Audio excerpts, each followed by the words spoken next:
What if justice meant taking up arms against a corrupt regime, even if it meant spilling your own blood? Step into the rugged, unforgiving world of medieval England, where one outlaw's rebellion against Norman tyranny turns the Greenwood into a battlefield for honor, revenge, and the high price of freedom. Welcome to the tale of Robin Hood, a tale of blood and justice in medieval England, a story of brutal combat, bitter betrayals, and the relentless fight for a fairer world. Imagine this. It's the winter of 1193. England is bleeding under the heavy-handed rule of Prince John, as his regency is marked by ruthless tax collectors and merciless Norman oppression. While King Richard is far away on crusade, the common people suffer under unjust laws and exorbitant taxes. In this dark era, a Saxon nobleman named Robert of Locksley, better known as Robin Hood, returns from the Crusades only to find his land seized and his honor trampled by Norman authority. Forced to flee into the wild, Sherwood Forest becomes his sanctuary, a place where outcasts, debtors, and rebels band together. Here, amid blood, bitter winter winds, and the clash of steel, Robin forms alliances with rugged warriors like John Little, Will Scarlet, and the minstrel Allan a Dale. Their fight is not a simple battle for riches or revenge, but a struggle against systemic injustice, where every arrow loosed and every life lost carries the heavy weight of defiance. So, grab your metaphorical quiver and settle in as we journey through the blood-soaked pages of history and myth, a tale of raw rebellion that still sparks debates on justice, loyalty, and the cost of standing up against tyranny. In the harsh winter of 1193, England bleeds under Prince John's regency. While King Richard fights in distant lands, his brother's ruthless tax collectors strip the peasantry bare, hanging those who cannot pay. The forests become sanctuary for desperate men, poachers, debtors, and those who dare speak against Norman rule. Robert of Locksley, a Saxon nobleman, returns from the Crusades to find his lands seized by the Sheriff of Nottingham. When he kills a Norman knight in self-defense, he flees to Sherwood Forest, where he encounters a band of outlaws. Among them is John Little, a giant of a man, who challenges Robin to single combat with quarterstaff. After a brutal fight that leaves both men bloodied, they form an alliance that will shake the foundations of Norman power. The outlaws of Sherwood live by ancient Saxon laws, not Norman justice. They ambush tax collectors and wealthy merchants, showing no mercy to those who resist. Robin's military experience transforms them from mere bandits into a disciplined force. They distribute some of their spoils to starving villagers, buying loyalty and information. Their ranks swell with dispossessed Saxons, Will Scarlet, whose sister was claimed by Norman lords, right of first night, and Allan a Dale, a wandering minstrel, whose songs spread their legend. Much the miller's son joins after the sheriff's men burn his father's mill. The most dangerous addition is Guy of Gisborne, a mercenary who seems too eager to prove his loyalty. The sheriff responds with brutal force, hanging villagers suspected of aiding the outlaws.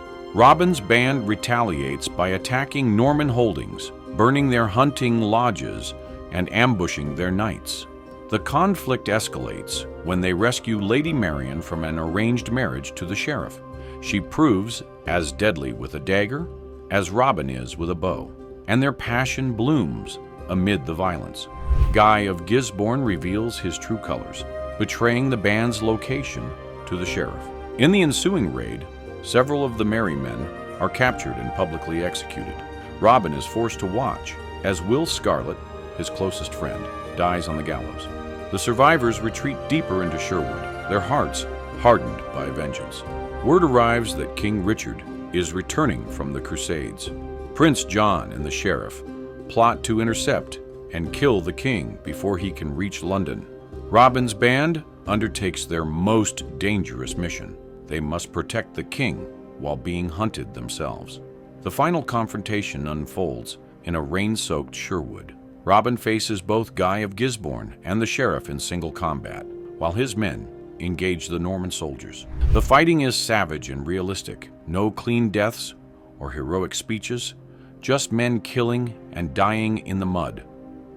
Robin takes an arrow through the shoulder, but manages to put one through the sheriff's eye.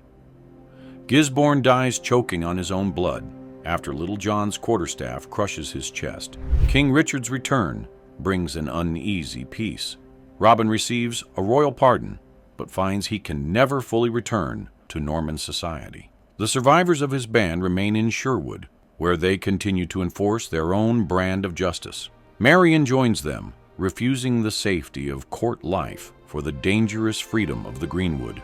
Years later, when Robin lies dying in Kirkleys Priory, he fires a final arrow, asking to be buried where it lands.